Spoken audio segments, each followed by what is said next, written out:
ঘুরতে বাইরেছি, ঘুরতে বাইরে, হ্যাঁ ঘুরতে বাইরে গেছি। কেউ যাবা ঘুরতে যাবা? আফসানা ঘরে থাকতে মন চায় না বলে। আফসানার আমরা ঘুরতে যাই, ঘুরতে যাই। আমরা ঢুকু এবারে গাছপালা দেখতে ঘুরতে যামু। আফসানা আইজো যাইবে না। তোর মারে নিবি, তোর মারে নিবি, তোর মারে নিবি, ঘুরতে নিবি। আমরা যাম আজ ঘুরতে যাম নাইতে। কি খেতে? মুষ্টু খেতে যাম, মুষ্টু, মুষ্টু খেতে যাবো, মুষ্টু খাইতে যাবো। ঘুরতে যাবো, ঘুরতে যাবো, ঘুরতে যাবো, ঘুরতে যাবো। এই গাছপালা দেখতে যাবো রে। আফসানার মারে নিবো না। আফসানা আর আমি যাবো, আফসানা আর আমি, আফসানা আর আমি। এই আমাকে এই গ্যাসের, আমাকে এই গ্যাসের এই শশা তুলবে কেটা জানো? আফসানা তুলবে, আফসানা। আমাকে ওই গ্যাসের শশা, এই যে গাছ বড় হইতে আছে না আমার, এই গাছ বড় হইতে আছে। এই দেখো এই গাছের শশা তুলবে।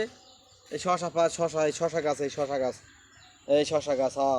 হ্যাঁ দেখবে, হ্যাঁ শশা গাছ, এই শশা গাছের শশা হইবে। তারপর আমার মাইয়াই তুলবে।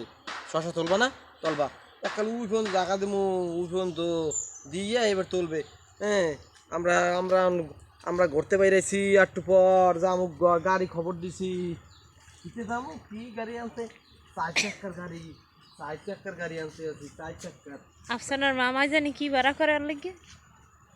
ওরে বাবা, কি জানি পালসার, ডিসকভার, ডিসকভার ভাড়া করে। আর একটা জানিস কি সিক্সার না জানি না কি জানি। সিক্সার, 9 স্যার, 9 স্যার, 9 স্যার, 9 স্যার ভাড়া করে, 9 স্যার। বাজার থেকে আসার পরে আসলে মেয়ে একটু কান্নাকাটি করতেছিল, আমার কাছে আসবে তাই কোলে নিয়ে বাসা থেকে বাইরে হলাম। এখন কি করব আসলে, আমার কোলে আসার পরে মেয়েও ঠান্ডা হয়ে গেছে, মানে কান্নাকাটি অফ করে দিছে আমাদের। এখন চিন্তা করছি কি করা যায়। মাগরিবেরও আজান দিয়ে দিতেছিল।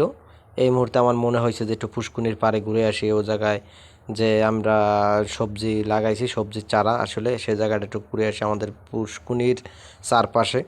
তাই মেয়ে নিয়ে ঘুরতে আসলাম। এর ভিতরে মাগরিবের আজান দিয়ে দিছে, তাই এখন আবার বাসার দিকে যাইতেছিলাম। এর ভিতরে মেয়েও ঠান্ডা হয়ে গেছে, মানে কান্নাকাটি থামিয়ে দিয়েছে।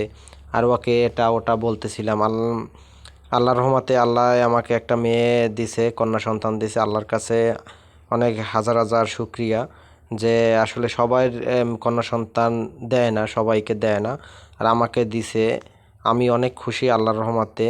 আল্লাহর কাছে অনেক অনেক শুক্রিয়া জানাই যে আমাকে একটা কন্যা সন্তান দিছে। আর কন্যা সন্তান মানে হয়েছে যে একটা ঘরের, একটা বাসার নেয়ামত, একটা সংসারের নেয়ামত। প্রথম সন্তান কন্যা সন্তান হওয়া মানে সৌভাগ্যবান। আসলে এই জিনিসটা যার প্রথম সন্তান কন্যা সন্তান হয়েছে, আসলে সেই বুঝতে পারে যে তার জন্য কত একটা নেয়ামত। আসলে এই নেয়ামতটা আল্লাহ পাক আমাদেরকে দিছে আমাদের সংসারে, আমাদের দুজনের সংসারে। মেয়েকে নিয়ে অনেক সুখী আছি আলহামদুলিল্লাহ। আমার মেয়েও অনেক সুস্থ আছে। ভালো থাকবেন সবাই। আসসালামু আলাইকুম।